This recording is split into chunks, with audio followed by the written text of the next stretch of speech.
यम आश्रित्य,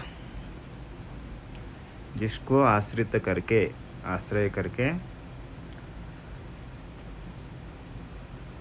वह क्या स्वरूप है जिसको आश्रित करते हैं? अग्नि उष्णवन नित्य बोध स्वरूपम, उसको आश्रित करके। कौन? मनश्चक्षुरादिनी, वो कैसे हैं? अबोधात्मकानि, जो जड़ रूपी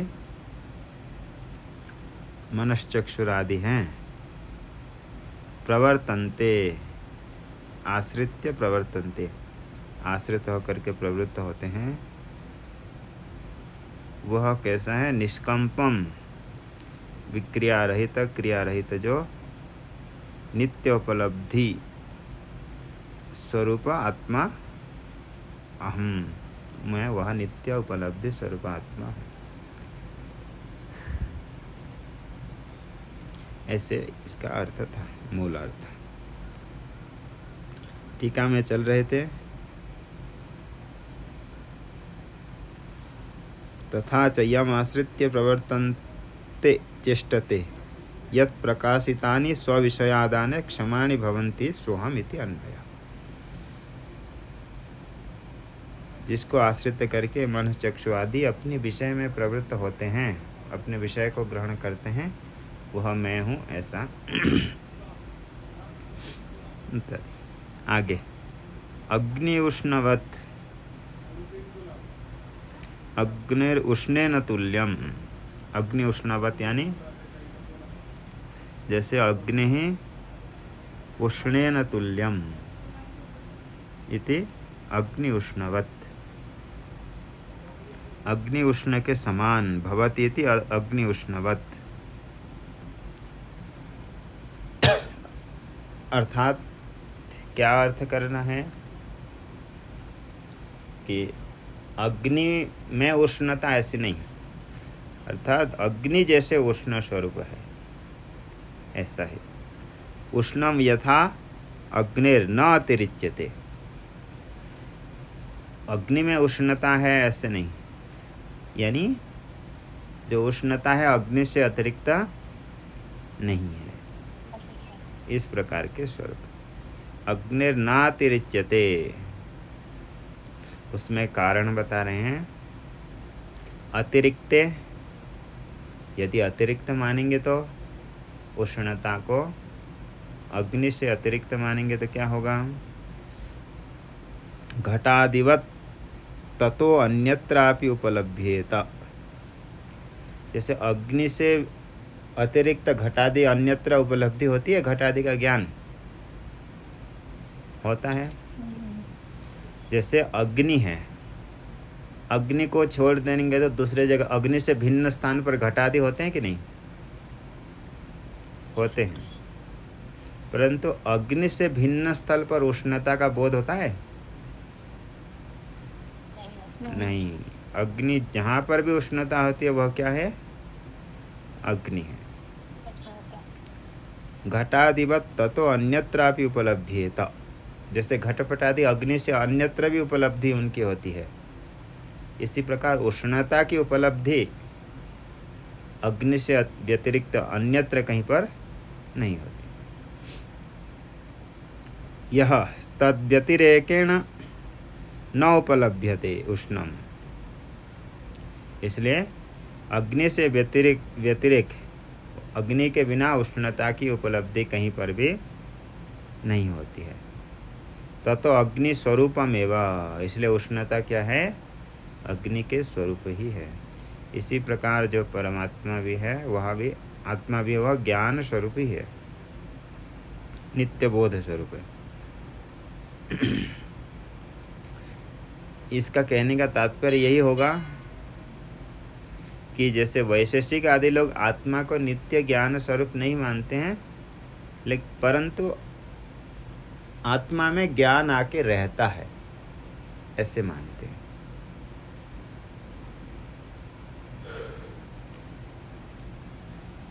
तो ऐसे आश्रय आश्रयी भाव नहीं है, ज्ञान स्वरूप है।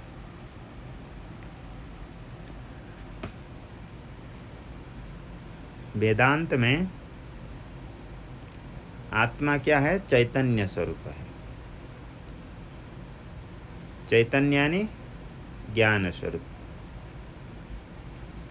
और दूसरे के अनुसार क्या होता है? चैतन्य का यानी ज्ञान का अधिकरण, यानी ज्ञान जिसमें रहता है वही चैतन्य मानते हैं। तो उनका ये निराकरण हो गया। तथा स्वरूप अवयव धर्म लक्षण विनाश सामग्री रहितत्वात्, तथा स्वरूप अवयव धर्म लक्षण विनाश सामग्री रहितत्वात्। और जो प्रकाश स्वरूप है, जो चैतन्य आत्मा है, उसमें कोई स्वरूप अवयव धर्म लक्षण आदि किसी भी प्रकार के विनाश सामग्री उसमें नहीं है, इसलिए नित्य बोध है।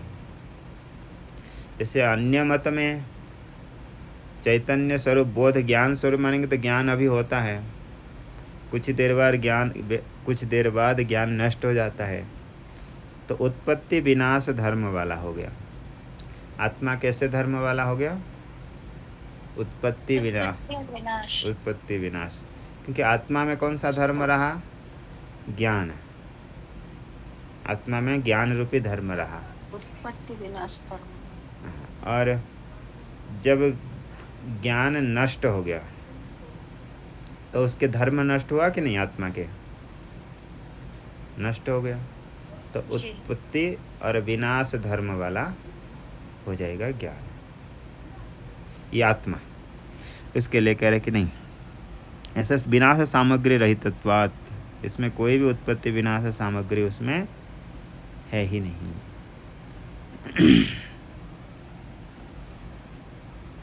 नित्यो यो बोधः तदेव स्वरूपम। नित्य है जो बोध स्वरूप, ऐसा नहीं कि अन्य के जैसा आ गया, बोध हुआ फिर नष्ट हो गया, ऐसा नहीं, नित्य स्वरूप है। स नित्य बोध स्वरूप स्तम, वही नित्य बोध स्वरूप जो है। मनश्चक्षुरादिनी, मन आदि अंतकरणानि, चक्षुरादिनी बाह्यानि अंतकरणानि शरीराणि च तानि जड़ानि, जो मन बुद्धि इंद्रिय अंतकरण शरीर आदि जितने भी जड़ पदार्थ हैं, अबोधात्मकानि, जड़ स्वरूप जो है, बोधाद अन्यो अबोध जड़, बोध से व्यतिरिक्त जो अबोध जड़ स्वरूप है, तदेव आत्मा स्वरूपम, तो अबोधात्मकानि यानी अबोध आत्मा स्वरूप यस्य, यानी जड़ स्वरूप, आत्मा यानी स्वरूप, अबोधात्मकानि, वो अबोधात्म स्वरूप अर्थात जड़ स्वरूप है। कौन? मन, अंतकरण, शरीर, इंद्रियां, ये सभी जितने भी हैं। तानि स्वरूपम येषां तानि, ये विग्रह बता दिए अबोधात्मकानि का। तथा तथोक्तानि तेषां च रथादिव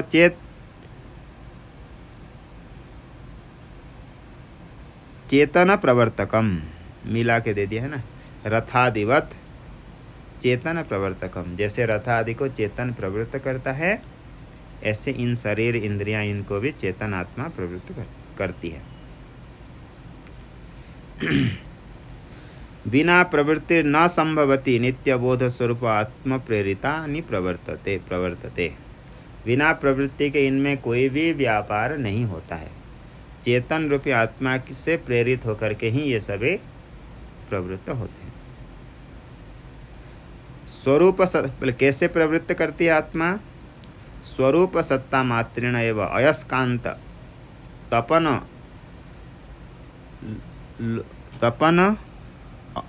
तपन यो अयो होना चाहिए, तपन अयो,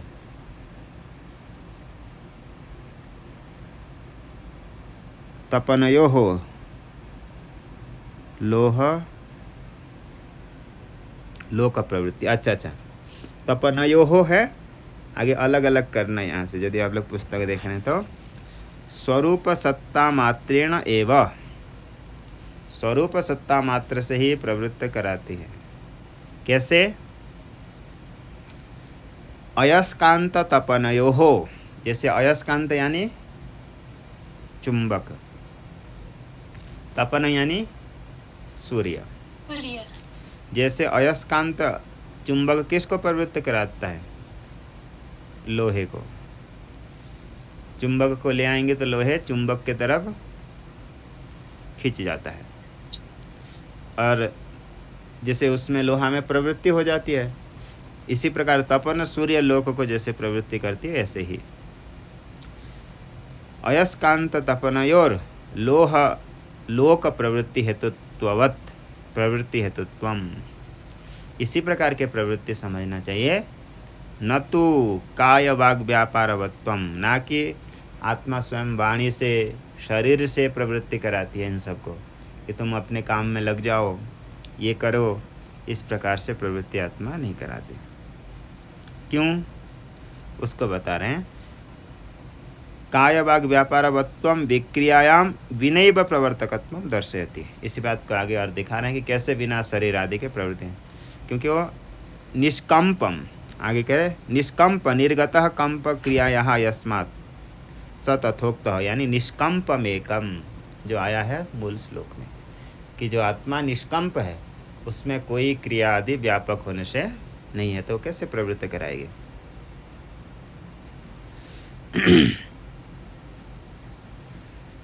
तो कहीं पर निस्तरंग निसंशयम इत्यादि भी केचित इत्यपि केचित, कहीं पर ऐसे भी पाठ मिलता है वहाँ पे जो मूल श्लोक में आया है। प्रवर्तंत आश्रित्य निष्कंपमेकम आया है, तो कहीं कहीं पे अन्य प्रकार से भी पाठ मिलता है। प्रवर्तंत आश्रित्य निस्तरंग, ऐसे भी कहीं पर पाठ होते हैं। निसंशयम इति अपि केचित, निसंशयम इत्यादि भी कहीं पर पाठ मिलता है। श्रुति च अत्र दर्शयति। स्वामी जी, ऐसे सूर्य के साथ किसको दृष्टांत दिया गया वहाँ पे? जैसे चुंबक को लोह खींचता है, इस तरह सूर्य को लोक के लिए क्या दृष्टांत था जी? लोक के लिए जी। अच्छा, यहाँ पर जो दिया है निष्कंप का अर्थ निस्तरंग भी ऐसा करना है। निस्तरंग यानी तरंग का अर्थ होता है संशय, मन में संशय होता है, मतलब मन में तरंग उठते हैं, इसको कहें निष्कंपम एकम, अर्थात निसंशय है, आत्मा में कोई संशय आदि धर्म नहीं है। इसी बात को आगे बता रहे हैं कि कैसे श्रुति च अत्र दर्शयति। इसी विषय में श्रुति दिखा रहे हैं। भेदनम हृदय ग्रंथे सर्वसंदेह छेदनम कर्मणाम च क्षय पुंस परमात्मनि वीक्षिते।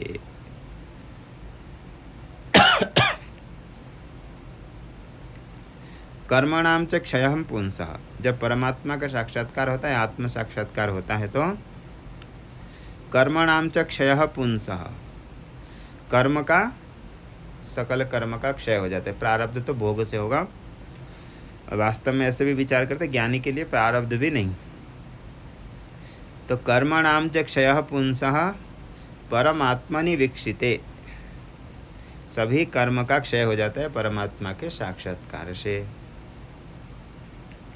आगे भेदनम हृदय ग्रंथे है, और हृदय रूपी ग्रंथि का भेदन हो जाता है। सर्व संदेह छेदनम, और सभी संदेह का छेदन हो जाता है। इसका दूसरा प्रकार श्रुति कैसी मिलती है? भिद्यते हृदय ग्रंथिश छिद्यते सर्व संशयः क्षीयन्ते चास्य कर्माणि तस्मिन् दृष्टे परावरे। जब आत्म साक्षात्कार होता है तो अपने आप ये हृदय ग्रंथि सभी क्या हो जाते हैं? स्वतः ही नष्ट हो जाते हैं। जैसे जल की धारा जब बढ़ती है तो नदी के किनारे गिर जाते हैं, अपने आप गिरते हैं कि नहीं? वहाँ पर नहीं, जब जल की स्तर बढ़ता है तो नदी किनारे जो मिट्टी होती है जी जी। क्या होती है? अपने आप जल गिर की धारा बढ़ने से। जी। अपने आप वो गिर जाती है। जब जल की धारा बढ़ती है तो किनारे किनारे कैसे कटते कटते जाते हैं। तो इसी प्रकार जब जल की धारा बढ़ती है तो वहाँ पर कहते कि नदी, वहाँ ये कर्मणि प्रयोग है। जैसे कर्मणि प्रयोग करते हैं कि जैसे काष्टम भिद्यते, कभी ऐसे लकड़ी जब फाड़ते हैं बहुत मुलायम हो, कोमल हो, तो बोलते हैं अरे हम लकड़ी को फाड़ नहीं रहे, लकड़ी अपने आप ही ये फट रही है, ऐसे कहते हैं। कभी कभी ये करते हैं, इसको क्या है, कर्मणि प्रयोग करते हैं, जहाँ पर कर्म ही कर्ता बन जाती है, इसको बोलते हैं कर्मणि प्रयोग। क्षीयन्ते चास्य कर्माणि तस्मिन् दृष्टे परावरे, अर्थात जब साक्षात्कार होगा तो कोई उसको नष्ट करने के लिए रहेगा, आत्मा ये कर्म को, अविद्या ग्रंथि को नष्ट करने के लिए कोई आकर के हाथ से नष्ट करेगा? नहीं, नहीं। वो क्या होगा, कर्म अपने आप ही स्वयं नष्ट हो जाएगी। हाँ, इसी को कहते हैं ये कर्मणि प्रयोग। यह थे क्षीयन्ते चास्य कर्माणि, यही विशेषता है। जैसे साहित्य में प्रयोग करते हैं ना, कर्तरि प्रयोग, कर्मणि प्रयोग, तो ये विशेषता, ये प्रयोग की भी ये विशेषता रहती है। भिद्यते हृदय ग्रंथि, हृदय ग्रंथि भिद्यते, ये नहीं कह रहे कि आत्मा हृदय ग्रंथि को भेदन कर देती है, ऐसे कह रहे हैं? नहीं। क्या कह रहे हैं, हृदय की ग्रंथि अपने आप भेदन हो जाती है, स्वयं ऐसे भेदन हो जाती है। भिद्यते हृदय ग्रंथि, कोई आकर के सारे संशय को ऐसे नष्ट करता है? नहीं। क्षीयन्ते चास्य, ये विद्यते हृदय ग्रंथि छिद्यन्ते सर्व संशय, सारे संशय क्या हो जाते हैं, अपने आप ही छेदन हो जाते हैं। ये हो गया कर्मणि प्रयोग की विशेषता। यहाँ ये श्लोक कर्मणाम च क्षयं पुंसः परमात्मनि वीक्षिते, परमात्मा के साक्षात्कार से स्वतः ये सभी हो जाते हैं। इतने दिन से सुनते हैं तो क्या अनुभव होता है कि अज्ञान नष्ट, कर्म नष्ट हो जाएगा, इसका क्या तात्पर्य है? कोई कर्मफल नहीं रहेगा, कर्म, स्वयं आत्मा स्वरूप हो जाने से कर्म भी नष्ट। कर्म कैसे नष्ट हो जाएगा? संचित कर्म कुछ भी नहीं रहेगा। जी, वो कह रहे कि अकर्ता अभोक्ता, मतलब उसके साथ तादात्म्य में नहीं रहेगा, अभिमान ही नहीं रहेगा, स्वयं को कर्ता भोक्ता नहीं मानता है। जैसे शरीर स्वयं को जीव की शरीर मानते हैं तब आगे सारे व्यवहार होता है। नहीं प्रमातृत्व मंतरेण प्रमाण प्रवृत्तिरस्ति, भगवान भाष्यकार जी अध्यास भाष्य में, प्रमातृत्व के बिना कोई आगे जितना भी व्यवहार है ये सभी नहीं होते हैं। जब व्यक्ति स्वयं को प्रमाता मानेगा ही नहीं, आत्मस्वरूप मानता है, तो उसका कोई संबंध वहाँ है ही नहीं, था ही नहीं। इसी प्रकार से इसलिए कहेंगे वो सभी नष्ट हो गया।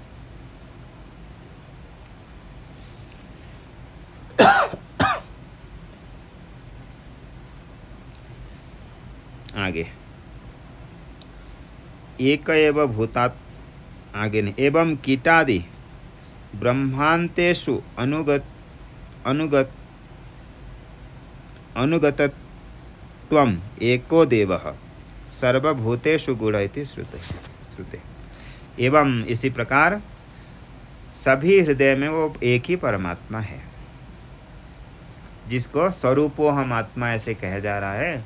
वो कहाँ पर है संसार में? ब्रह्मा से लेकर के कीट पर्यंत तक, छोटे से, ये नहीं कि छोटे से कीट आदि है तो उसमें आत्मा की उपलब्धि नहीं होगी, ऐसा नहीं।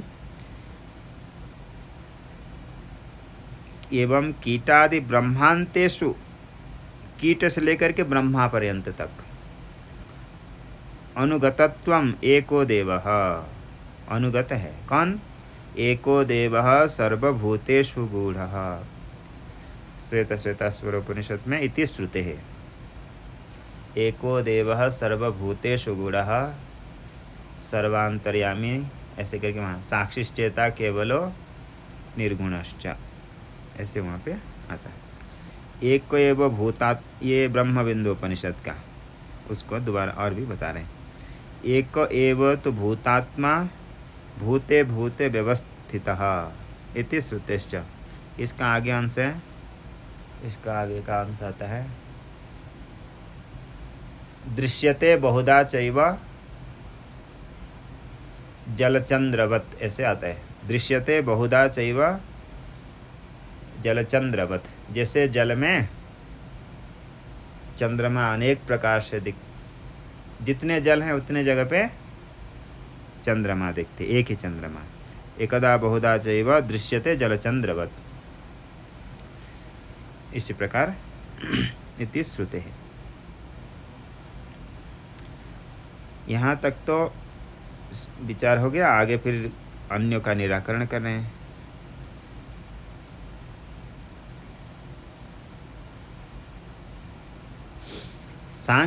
सांख्य वैशिशिकादि मतापाकरणम अवगंतव्यम, इतने कथन मात्र से एक कहेंगे तो सांख्य और वैशेषिक के मत का निराकरण हो जाएगा।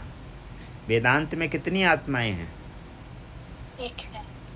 एक में। सांख्य में बहुत, दो आत्मा, नहीं, पुरुष अनंत है। दो प्रकार के पदार्थ हैं, एक प्रकृति है और एक पुरुष है। परंतु पुरुष कितने हैं? चेतन नहीं, सांख्य में अनंत है। पुरुष बहुत्वम सिद्धम, ऐसे कहते हो। पुरुष कितने हैं? बहुत हैं। ऐसे क्यों मानते हैं? जन्म मरण व्यवस्थातः, एक होगा तो एक के मरने से सभी मर जाएंगे, एक उत्पन्न हुआ तो सभी उत्पन्न हो जाएंगे। इसलिए वो क्या कहते हैं, व्यवस्था के लिए कितना मानना चाहिए? बहुत सारे हैं, अनंत हैं, सबके सुख दुख आदि अलग अलग है। वैशेषिक में भी कणाद ऋषि, उनके अनुसार न्याय वाले गौतम ऋषि, वो भी कितने चेतन पुरुष मानते हैं?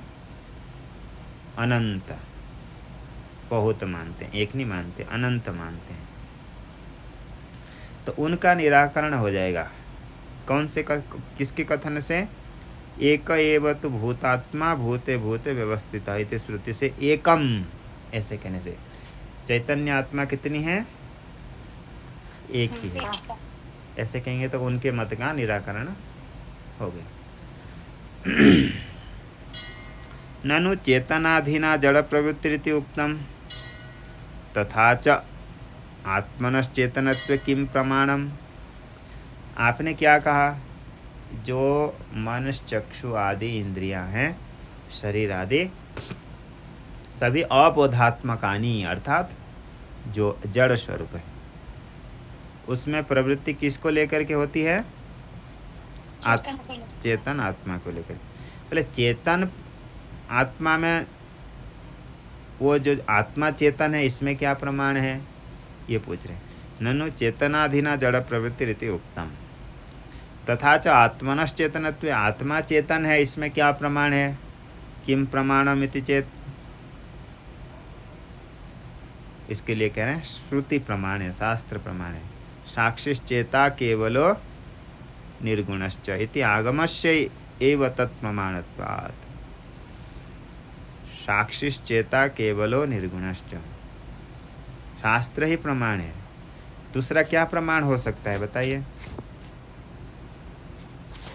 आत्मा चेतन है, अनुमान प्रमाण।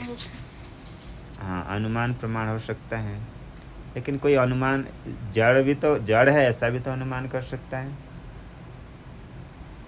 शब्द प्रमाण, शब्द यानी शास्त्र, शास्त्र तो कह ही रहा है।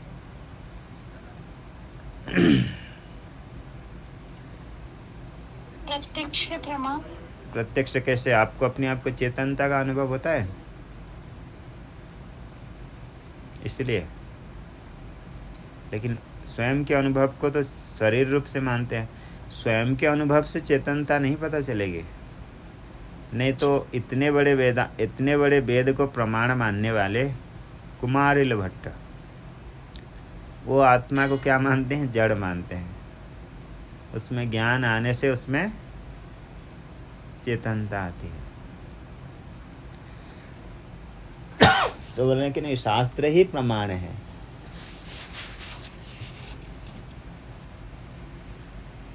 अनुभव को प्रमाण मानेंगे तो किसको क्या अनुभव होता है? सबके अनुभव अलग अलग है ना। और आप कभी कभी ऐसे बोलते हैं ना कि मेरा मन ऐसे कहता है इसलिए ये ठीक है, मतलब मुझे जो सही लगता है वो मैं करता हूँ, वो ठीक है, ऐसे कहते हैं ना। वो प्रमाण नहीं होता है। आपको सही लगता है तो वो प्रमाण होगा समाज के लिए? नहीं हो सकता। इसलिए शास्त्र जो कहते हैं ऋषि लोग,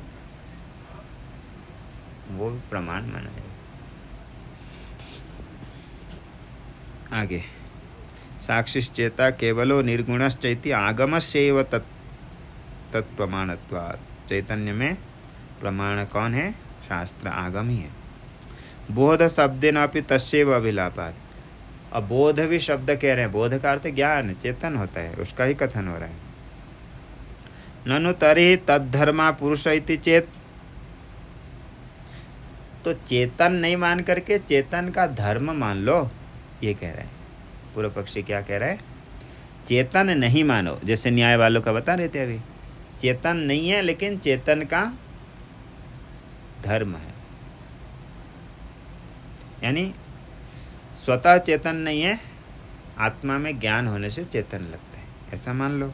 चैतन्य वाला है, चेतन धर्म वाला है, ऐसे मानो।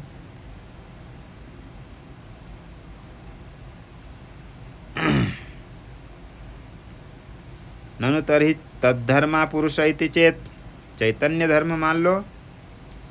न चैतन्यमात्मनो भिन्नम न वा। जो चैतन्य, ये समझ में आ रहा है? पूर्व पक्षी पूछ क्या रहा है कि बोले कि आत्मा को चेतन स्वरूप नहीं मान करके चेतन धर्म वाला मानो। ऐसे कहने पर यहाँ सिद्धांति निराकरण करे कि नहीं, चैतन्य को आत्मा से भिन्न है कि अभिन्न है, ये बताओ। चैतन्यम आत्मनो भिन्नम न वा। जो चैतन्य है आत्मा से भिन्न है कि नहीं है? बोलोगे नहीं, चैतन्य आत्मा से भिन्न है। आद्य धर्म धर्मी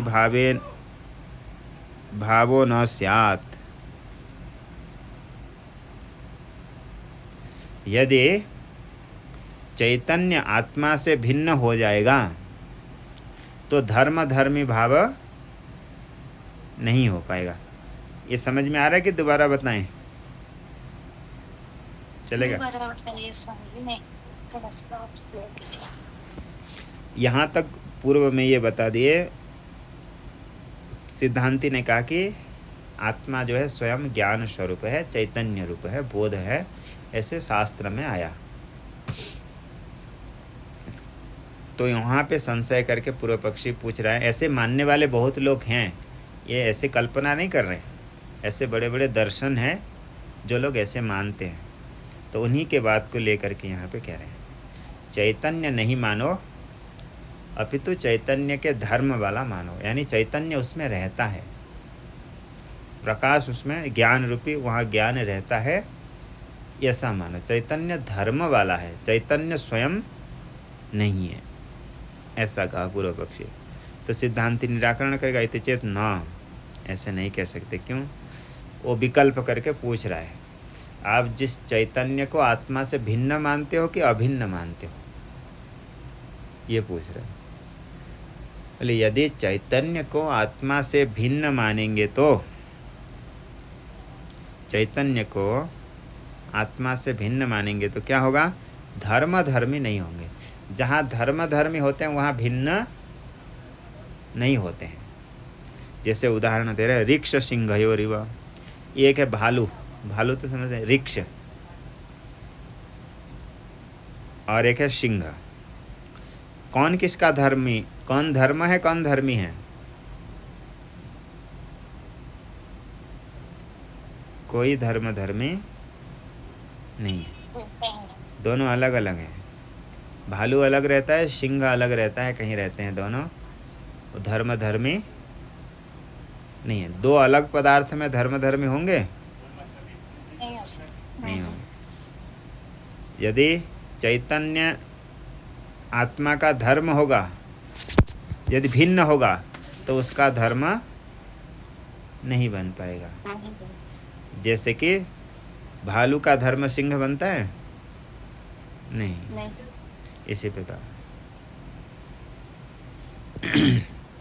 जैसे कि धर्म धर्मी मानते हैं वेदांत में जाति और व्यक्ति को,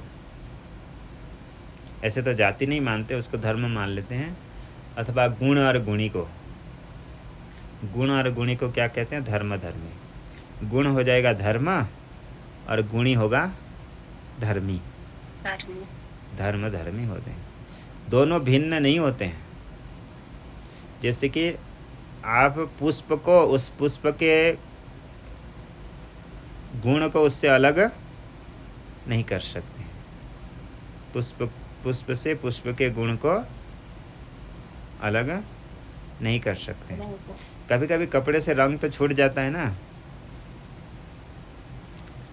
तो वो बाहर से मिलाया जाता है रंग, वो भी तो कोई द्रव्य ही होता है। जो कलर मिला करके जैसे रंग देते हैं, कपड़ा लाल कर देते हैं, छूट जाता है ना, तो वहाँ हाँ, वो उसका अलग से ऊपर से डाले रहते हैं, वो भी द्रव्य ही है। कुछ मिट्टी आदि डाल देते हैं ना, तब तो बनता है वो लाल, गेरू डालते हैं। तो ऐसे नहीं, जहाँ पर जो गुण गुणी होते हैं वहाँ पर दोनों अलग नहीं होते हैं, तादात्म्य में होता है गुण गुणी में। जैसे घट और मृत्तिका, मिट्टी से घड़ा को अलग कर सकते हैं? नहीं कर सकते, क्योंकि वो धर्म और धर्मी। मिट्टी का एक धर्म है घड़ा, धर्मी है मिट्टी, दोनों को अलग नहीं कर सकते। जहाँ अलग हो जाते हैं वहाँ पर धर्म धर्मी नहीं होते, जैसे रिक्ष और सिंह में। न च तयोः असंबंधा न तथा। सिद्धांति ने जो दृष्टांत दिया भालू और सिंह को, बोले दोनों में तो आपस में कोई संबंध ही नहीं है, वो कहाँ रहता है, वो कहाँ रहता है, इसलिए धर्म धर्म नहीं है। लेकिन चैतन्य ज्ञान तो आत्मा में, चेतनता तो आत्मा में रहती है ना, इसलिए दोनों में धर्म धर्मी हो जाएगा। ऐसे ये कौन कहेगा? पूर्व पक्षी। न च तयोः असंबंधा न तथा ऋक्ष सिंहयोः संबंध अभावात् धर्म धर्मी भाव न स्यात्। जो ऋक्ष और सिंह हैं, दोनों तो अलग अलग जगह में रहते हैं, दोनों का कोई संबंध ही नहीं है, तो दोनों में धर्म धर्मी भाव होगा कहाँ से? तो फिर कह रहे कि चैतन्यस्य तु आत्म संबंधित्वात्, और जो चैतन्य है वो तो आत्मा में रहती है। किस संबंध से रहती है? समवाय संबंध से, जिसको आप लोगों को बताते रहते हैं। समवाय संबंध से रहती है, क्योंकि चैतन्य गुण है, आत्मा द्रव्य है, दोनों में समवाय संबंध होता है, वहाँ रहती है चेतनता। चैतन्य से तो आत्म संबंधित्वात् किम न भवेत् तद्धर्म इति।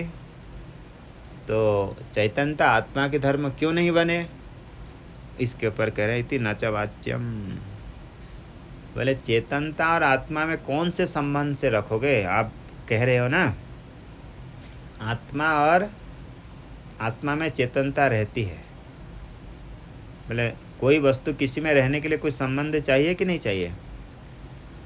संबंध चाहिए। तो जो चैतन्य आत्मा है उसका नहीं, जो चैतन्य है आत्मा के साथ क्या संबंध है रखने के लिए? ये पूछेगा कौन? सिद्धांती। कठिन पड़ा? जी नहीं। आगे तो देखिए पूर्व पक्षी ने विकल्प करके कहा कि आत्मा और चैतन्य दोनों में संबंध है, इसीलिए चैतन्य आत्मा में रहेगी तो दोनों में धर्मी भाव संबंध हो जाएगा। पहले आपने जो दृष्टांत दिया था दोनों में तो कोई संबंध नहीं है, इसलिए वहाँ नहीं होता है। हम कह रहे हैं आत्मा और चैतन्य में गुण ये संबंध है, इसलिए हो जाएगा धर्मी भाव, क्योंकि चैतन्य आत्मा में रहती हैं। ऐसे कहने पे किम न भवे तद्धर्म, इसलिए आत्मा के धर्म क्यों ही ना बने चैतन्य। तो उसके ऊपर कह नच वाच्यम, सिद्धांति कहेगा यदि नच तयो में से नच ला के वाच्यम में जोड़ेंगे, नच वाच्यम। ऐसे नहीं कह सकते, चैतन्य और आत्मा का संबंध तो बताओ पहले जो वहाँ रहेगा। भूतल में हम खड़े हैं तो संयोग संबंध से खड़े हैं, बैठे हैं आसन में संयोग होकर के बैठे हैं, कुछ तो संबंध होना चाहिए रहने के लिए। तो आत्मा में संबंध क्या है चैतन्य का? संयोग संबंध मान लो, जैसे आप आसन में बैठे हैं तो संयोग है आपका आसन के साथ, इसी प्रकार चैतन्य का आत्मा के साथ संयोग मान लो। तो सिद्धांति कहेगा नहीं, आत्मा कोई द्रव्य है क्या? नहीं है, क्योंकि संयोग कभी भी होता है तो दो द्रव्य में होता है।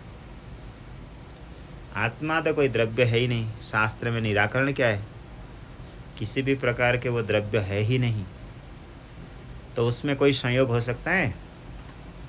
नहीं हो सकता, क्योंकि संयोग तो द्रव्य में ही होता है, आत्मा कोई द्रव्य नहीं है। दूसरा संबंध है समवाय।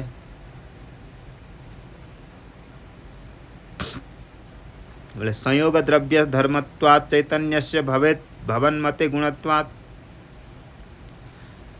संयोग द्रव्य धर्मत्वात्,